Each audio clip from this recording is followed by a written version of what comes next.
I was invited to speak on research I did on Mary Cushing Lincoln. And Mary Cushing Lincoln's dates were 1734 to 1816.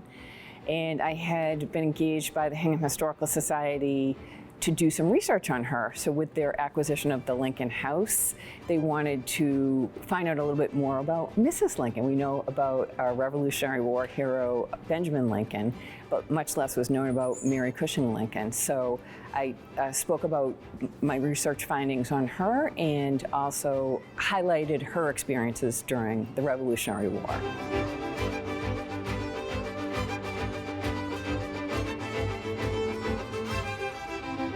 We know about the Lincolns having these long ties to Hingham, but Mary's father's family, the Cushings, were equally early settlers of Hingham, and Mary's father's branch moved to Scituate, but they maintained close connections to their cousins and other local families in Hingham. And the Cushings who moved to Scituate actually became so actively involved in the Plymouth and Massachusetts Bay Colony judiciary systems that they became known as the family of judges. So she's from this very highly esteemed family. She was born in 1734 in what was then Hanover. Interestingly, the boundaries changed 20 years after her birth. It became part of Pembroke, and now it's part of Hanson. So that was actually a kind of a little roadblock to researching her life. But in any case, she and Benjamin marry in 1756, right before she's 22 and before he's 23. They go on to have 11 children together in a 20-year span. So she's basically having a child every 2 years. So, very active childbearing years. Unfortunately, reflecting the sad reality of the time, 4 of those children die before the age of 5. And of the 7 children who survived to adulthood, 3 predeceased Mary. So she has this very active family, as I said, but she's also, what sets her apart is that she's a very astute financial manager.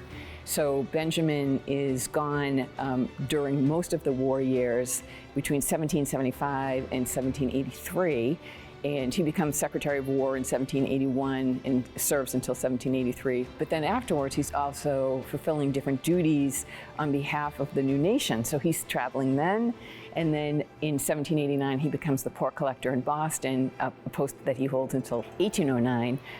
So even then, he's spending a lot of time in Boston. So Mary is really the person who's managing the property on the ground. And Benjamin respects that, to his credit, he respects it and appreciates it. He appreciates her sacrifices during the war.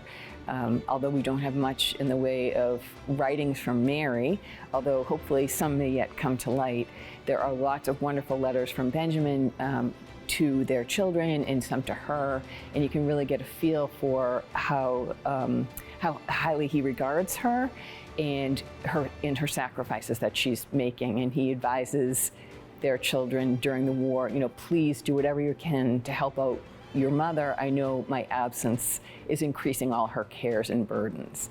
So he dies in 1809 when he's in his 70s. They've been married over 50 years, so very long-term, strong marriage, despite, of course, all of the strains that would have been put on the relationship during the war.